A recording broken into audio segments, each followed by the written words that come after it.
आज हम पढ़ेंगे वर्ल्ड ट्रेड ऑर्गेनाइजेशन WTO। देखो जब आप इंटरनेशनल ट्रेड की बात कर रहे हैं इस लेसन के अंदर, तो WTO को पढ़ना उतना ही इंपॉर्टेंट है जितना कि हमारा ये चैप्टर इंपॉर्टेंट है। तो WTO फर्स्ट पॉइंट इस पे लिखा है, general agreement for tariffs and trade GATT was formed in 1948 to make the world free from tariffs as well as non-tariff barriers। देखो मैंने फ्री ट्रेड आपको लिखा है ना।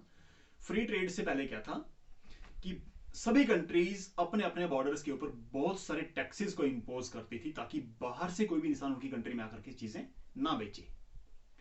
तो पहली बार एक संस्था को बनाया गया था, एक ऑर्गेनाइजेशन को बनाया गया था जिसको GATT नाम दिया गया, general agreement for tariffs and trade.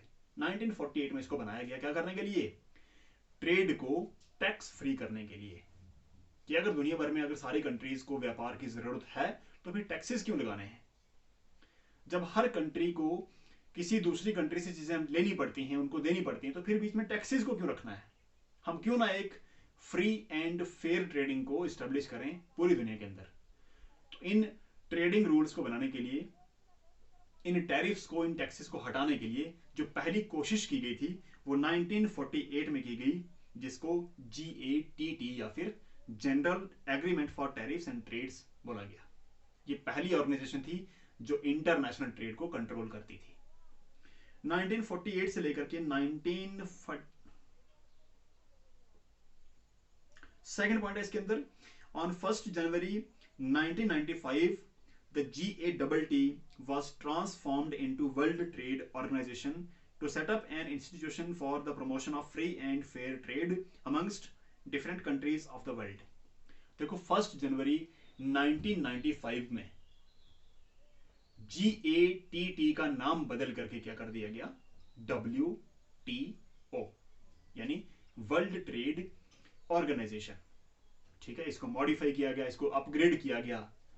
और किस बात पर जोर दिया गया कि पूरी दुनिया के अंदर जो ट्रेडिंग रूल्स हैं इनको मॉडिफाई किया जाए, व्यापार को और ज्यादा आसान बनाया जाए, कंट्रीज के बीच में जो ट्रेडिंग होती है उसको और ज्यादा टैक्स फ्री बनाया जाए, इसको रेगुलेट किया जाए।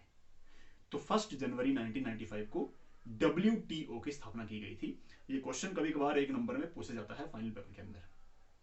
ठीक है, थर्ड पॉइंट है इसके अंदर, the WTO sets the rules for the global trading system। The headquarters of WTO is located in Geneva, Switzerland, and 164 countries are its members। देखो WTO के जो हेडक्वार्टर्स हैं वो हैं स्विट्जरलैंड का एक फेमस शहर है जेनेवा, वहां पर इसके हेडक्वार्टर्स हैं।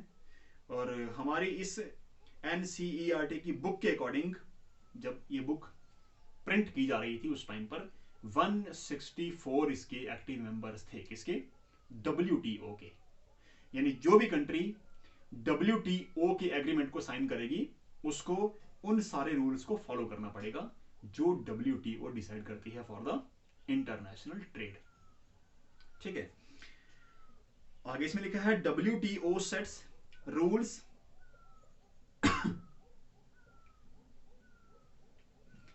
इसका नेक्स्ट पॉइंट है, however WTO has been criticized and opposed by those who are worried about the effects of free trade and economic globalization। They argued that free trade is not beneficial to the ordinary people as it is widening the gap between the rich and the poor। देखो WTO का criticism होने लगा है, किस basis पर? बहुत सारे लोग इसको क्रिटिसाइज करते हैं कि WTO सिर्फ अमीर कंट्रीज को ही बेनिफिट पहुंचा रहा है। होता क्या है कि जब दो कंट्रीज आपस में व्यापार करती हैं, तो मैंने आपको पहले समझा दिया ना कि जिन कंट्रीज का BOT, जिनका बैलेंस ऑफ ट्रेड फेवर में होता है, उन्हीं कंट्रीज को व्यापार में फायदा होता है। जिन कंट्रीज के एक्सपोर्ट्स ज्यादा होते हैं, इंपोर्ट्स कम होते हैं, वो कंट्रीज व्यापार में क्या करती हैं? फायदा लेती हैं। तो दुनिया में जितनी भी गरीब कंट्रीज हैं उनकी हालत क्या है? वो बेचती कम है, खरीदती ज्यादा है। तो इस तरह से क्या हो रहा है, वो हर रोज गरीब होती जा रही हैं। जो अमीर कंट्रीज हैं वो एक्सपोर्ट्स ज्यादा करती हैं तो वो पैसा ज्यादा कमाती हैं। तो वो अमीर होती चली जा रही हैं, गरीब कंट्रीज गरीब होती चली जा रही हैं।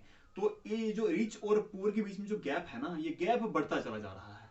तो इस पॉइंट पर बहुत सारे जो थिंकर्स हैं, जो बहुत सारे फिलोसोफर्स हैं, वो WTO की पॉलिसी को क्या करते हैं, क्रिटिसाइज करते हैं कि भैया आपकी जो पॉलिसी है ये सभी के लिए बराबर नहीं है, ये अमीर कंट्रीज को फायदा दे रही है और ये गरीब कंट्रीज को नुकसान दे रही है। आपका जो ट्रेडिंग पैटर्न है, जो आपके ट्रेडिंग रूल्स हैं, ये गरीब कंट्रीज के फेवर में नहीं है, ऐसा कहना है कुछ लोगों का। वो इसको इस बेसिस पर क्रिटिसाइज भी करते हैं। और सबसे लास्ट का पॉइंट यहां पर लिखा है, they also argued that issues of health, workers right, child labour and environment are ignored. देखो, सिर्फ चीजों का बेचना और लेना यही रूल्स नहीं है WTO की, यही ड्यूटीज नहीं है उसकी कि इन्हीं ड्यूटीज पर वो काम करेगी। उसके कुछ और भी ड्यूटीज हैं। क्या ड्यूटीज हैं इसकी भाई?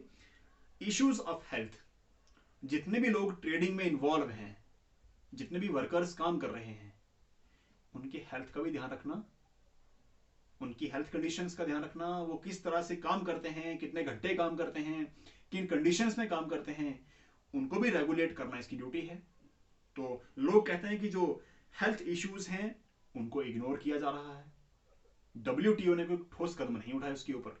उसके बाद वर्कर्स राइट्स, जो भी मजदूर, जो भी लेबरर्स, जो भी वर्कर्स काम करते हैं, उनके कुछ अधिकार तो हैं। उनको हफ्ते में कितनी छुट्टियां चाहिए, वो फैमिलीज में जा सकते हैं या नहीं जा सकते हैं, कितने घंटे काम करना है, दिन को काम करना है तो क्या उनके वेज रेट होने चाहिए, अगर वो ओवर टाइम कर रहे हैं तो क्या होने चाहिए। तो इन चीजों को भी बहुत बार कुछ लोगों का कहना है कि WTO ने इग्नोर किया है, जो इसको नहीं करना चाहिए। इंटरनेशनल ट्रेड के कारण हमारे इन्वायरमेंट को जो नुकसान हो रहा है, जो इसके हार्मफुल इफेक्ट्स निकल करके सामने आ रहे हैं, उनको भी WTO ने कहीं ना कहीं इग्नोर किया है। तो ये कुछ क्रिटिसिज्म के पॉइंट्स हैं, जिन पॉइंट्स के बेसिस पर लोग क्रिटिसाइज भी करते हैं WTO को। बट बाय द वे, मैंने आपको 3-4 चीजें बताई हैं कि 1948 में GATT को ऑर्गेनाइज किया गया था। GATT को 1 जनवरी 1995 को WTO में कन्वर्ट कर दिया गया, इसको अपग्रेड कर दिया गया।